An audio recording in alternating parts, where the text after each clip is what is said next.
mo. Malapit na masunog, kaya sabi niya, kaget ka na, tapos ka na.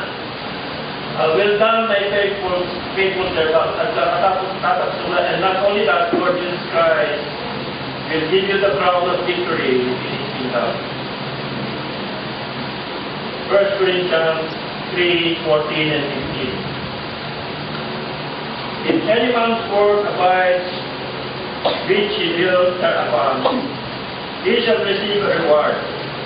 If any man's word shall be burned, he shall suffer loss, and he himself shall be saved, yet so as fire.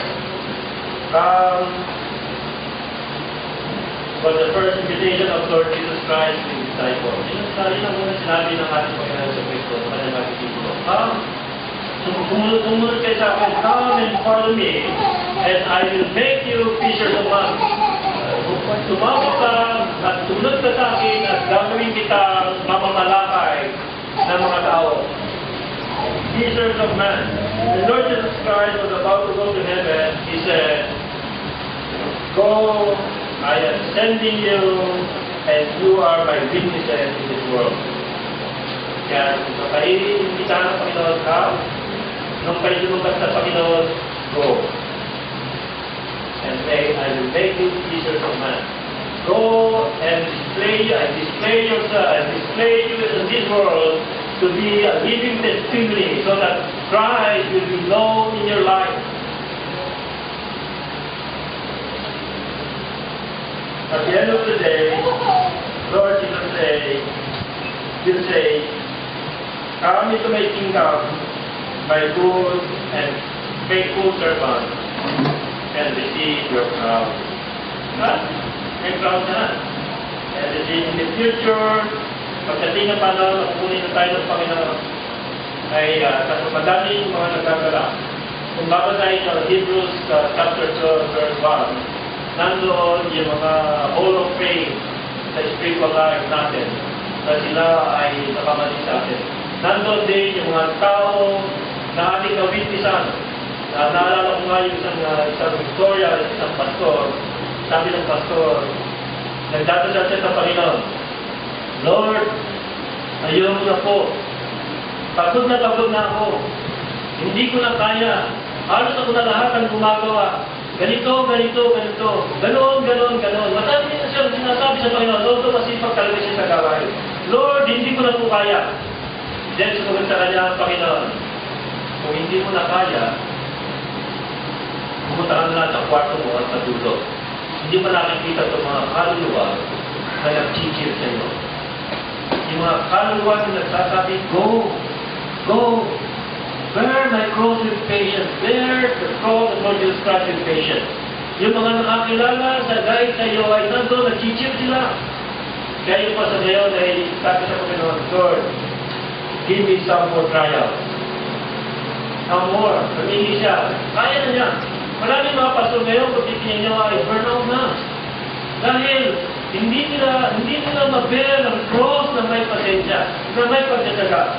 Dahil ang pagkakilala nila sa Diyos ay maliit lamang. Dapat ang cross, ang mga tayo ay may mataas na pagkakilala sa ating Diyos. Kaya nga sa pagtatapos, ang ating Panginoon Kristo, tayo ay tinatawagan na gawin natin ang ating parte. Ano ba ang pagkatawag sa atin?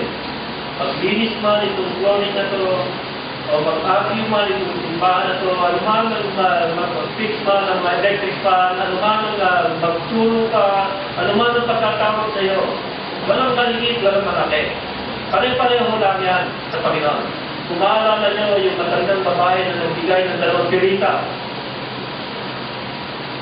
binigay niya ang buong pera niya, 2 pirita lang ang pera niya, binigay niya lahat.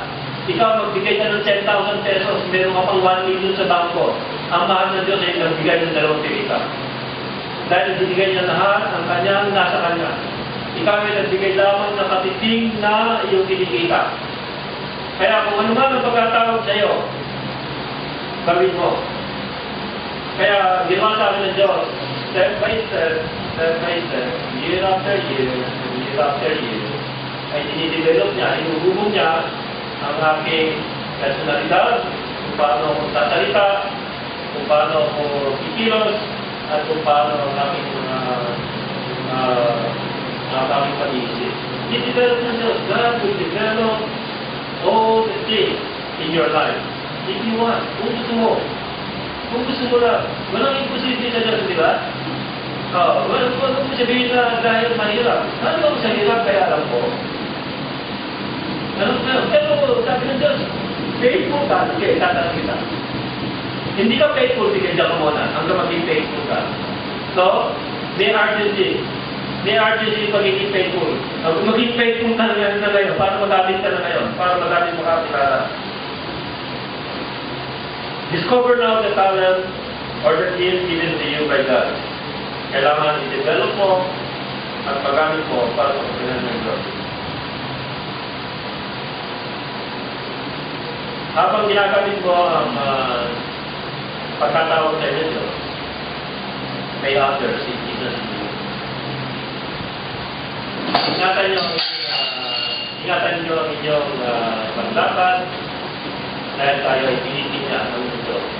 Ingatan nyo. At tayo lahat ay dapat maging joyful dahil tayo ay pinili niya. Pinili niya tayo. Ang Diyos ay pinili niya tayo sa congregation na ito na maging member. May inaasahan ng Diyos sa bawat isa na gagawin sa iglesia sa church na ito. Umaasa ang Diyos na gagawin nyo ang mga pagkatawag nyo. Kung nais nyo na madami pang makinig sa mga salita ng Diyos, sabihin nyo sa iba, sa mga kaibigan nyo, sa mga pamilya nyo, ang tungkol sa ating Panginoon Diyos. Noong ako'y makakilala sa Diyos, ang muna kong pinuntahan ay tatay ko. Sinabi ko sa kanya ang aking pagbabago. Dati lagi niya ako sinusunod sa kulungan pero nagbago na ako. Sabi ko sa tatay ko, tay, Christian na ako, bago na ako. Binibigyan ko yung tatay ko. Gawin niyo sa pamilya niyo. Huwag niyong iwanan ng pamilya niyo na hindi niyo makakasama dito. Baka kayo lang pumunta dito, yung pamilya niyo wala dito. Awa pa naman. Pagsabihan niyo mga pamilya niyo, kung hindi niyo kayang pagsabihan, dahil sabihin niyo, eh, pastor, hindi ba niya napunin ko eh. Eh, may tinawag dahil pastor. Isama niyo si pastor. Para may isa na yung mga pagkakata. Yun ang ginawa namin sa Australia.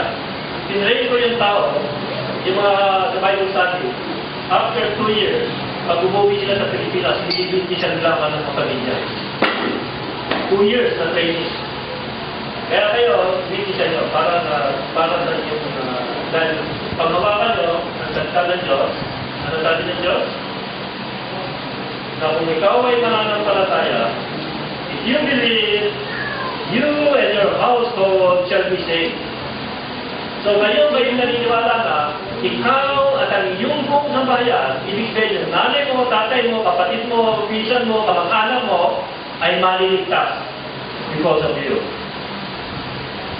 Gawin nyo na. Pagtiwala kayo sa salita ng Diyos. So si Mrs. makakilala, kung gusto siya na magkapatid, makakilala siya. Buong sambahayan, kasama niya. Sa hindi kayo mangyayari yun.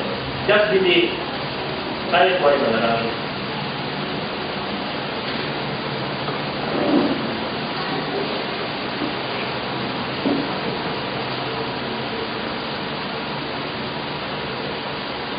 Salamat po, Dakilang Diyos, sa paalala mo sa amin sa umaga ito, na kami ay magtiyaga. Nandalin namin ang anumang pasanin na may pagtiyaga para sa iyong misteryo.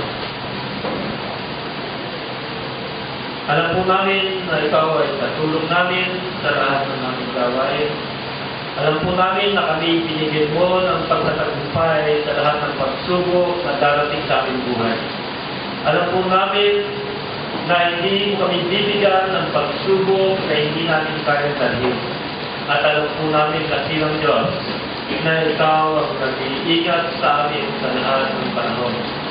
Dakilang Diyos, tulungan mo po kami na magbigay kami ng konting panahon sa pag-aaral ng iyong mga salita, sa pananalangin sa iyo, at sa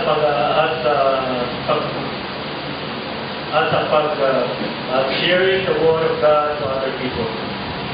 Lord, ilalapit po sa iyo ang Good News Baptist Church members. Alam po namin na ang bawat isa ay pinili mo para maging parte ng congregation na ito. Alam po namin na ang bawat isa ay meron kang itinalaga na gawain para maging one body in Christ after the Lord. Lord, sa kanilang hangarin, na mag-mature ang bawat isa, sa kanilang team, na mag-mature ang bawat isa. Tulungan mo po ang bawat isa na lumago sa pagkakilala sa iyo. Tulungan mo po ang bawat isa at magbigay ng panahon para sa pag-aaral ng iyong salita at para sa pananalangin sa iyo. Tulungan mo po ang bawat isa na makapag-share ng kanilang paniniwala, ng kanilang faith sa iyo, Lord, sa kanilang mga magulang, mga kapatid, mga minamahal, at mga kapatid. Lord, tulungan mo po ang bawat isa sa kanilang mga trabaho at sa kanilang mga pag-aaral. Tulungan mo po sila na maging pagpapala para mga buhay sa kanilang mga gawain. Tulungan mo po ang mga estudyante na maging pagpapala para mabuhay sa mga kapwa estudyante. Lord, tulungan mo po ang mga kabataan sa Good News Baptist Church na sila ay magpakatibay, lumago sa pananampalataya sa iyo at maggamit mo ng lubusan sa ikalalago ng iyong gawain sa lugar na ito. Maging ang mga lahat ng members ng church na ito, tulungan mo po sila na lumago ang kanilang Diyos. Hindi po namin alam kung ano ang mamunaan na gagawin mo. Subalit alam po namin, nalalaman po namin na ang paraan na gagawin mo ay sa ikabubuti ng bawat isa. Lord, bigyan mo po kami ng pag-alaka sa pagpilingkod sa iyo at nawa nakita sa aming buhay ang pag-ibig ng Diyos Ama